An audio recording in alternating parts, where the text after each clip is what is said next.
Hello and welcome to another One Stop Geek Shop podcast live unboxing. I am Billy at _Swan man on Twitter if you're feeling frisky, but follow One Stop Geek Shop Pod at Twitter at One Stop Geek Shop Pod. Be sure to like our Patreon, patreon.com/OSGS Pod.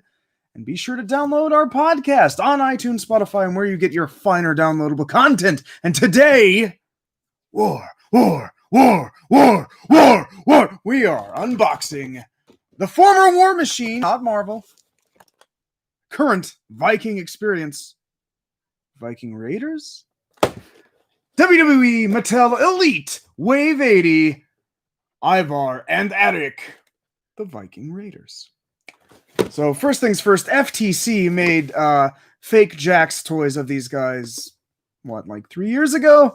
And people in the know would know, but basically, if you don't know about FTC, they suck, but furthermore, they make like rough, phony versions of the old Ruthless Aggression line. They use a lot of those spare parts, and that was really cool, say, 10 years ago, but Mattel changed the game, and then everyone followed suit, except FTC, who would get very good licenses, and they would make a lot of rare people. But they do not use real scan, and that is painfully apparent. See Kenny Omega. Kevin Owens is fine. They had the Ring of Honor license. They did good stuff when they completed it.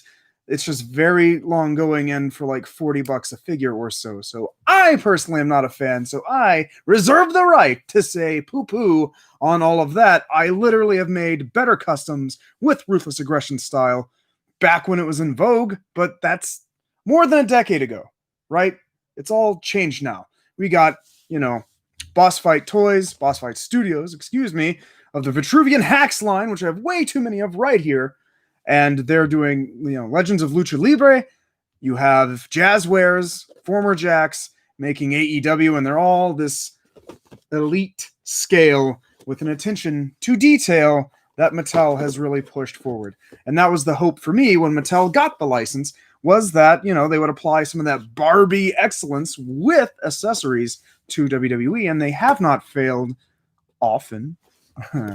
So we'll go alphabetically. So Erik, the Viking experience, I'm calling them, that's the finisher. They keep changing the back of the file cards. There's the box. That's a good lineup too. You got your first heel turn Bailey. You got the titular, Viking Raiders. New Kevin Owens with correct arm sleeve tats. Ricochet, same head sculpt. And Kyle O'Reilly with two versions, one of which being the infamous War Games camo gear. And I will definitely be picking that one up because those paint apps rule, and that's just a great moment. And you can use these guys for that. They were there. So let's cut them open. I've found that I'm quite deft at opening all WWE Elites lately. It's just like nothing to it.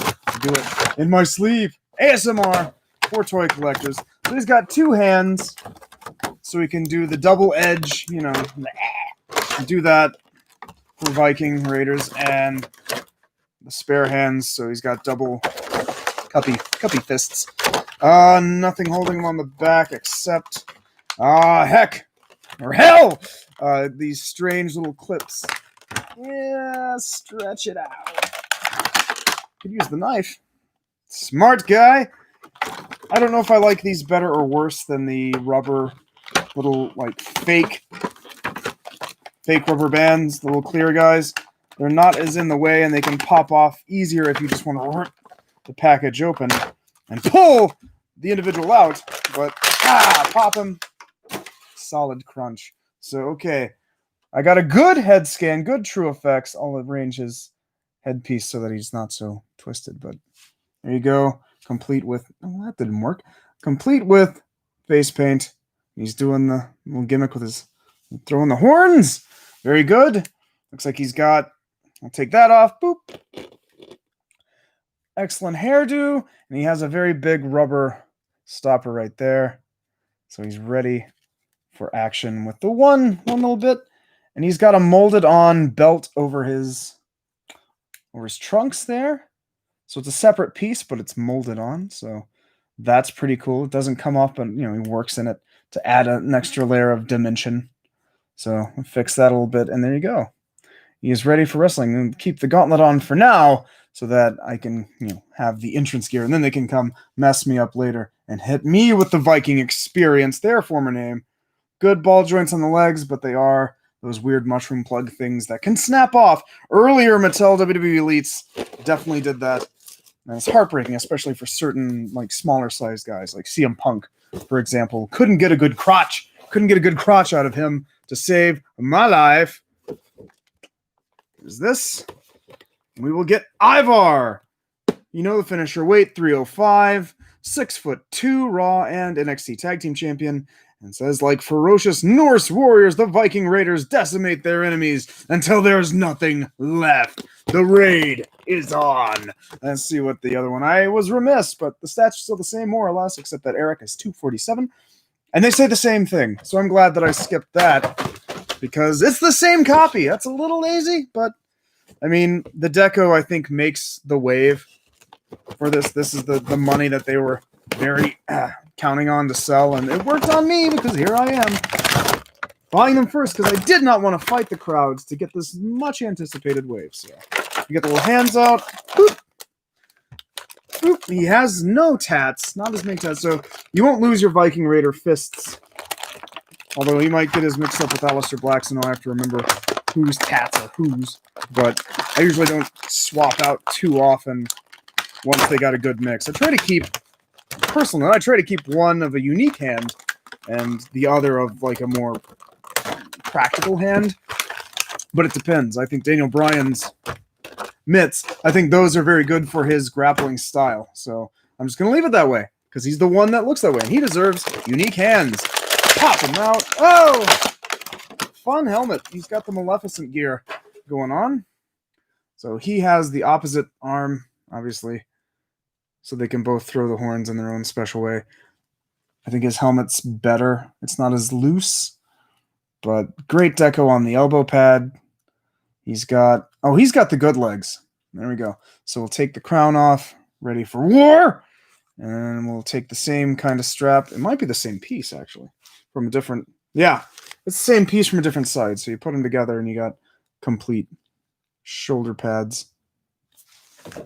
Different colors. And he's got his little war apron on, and he works in that, so we'll keep that. And he has both hands doing this. Too sweet. So that'll change for me quickly.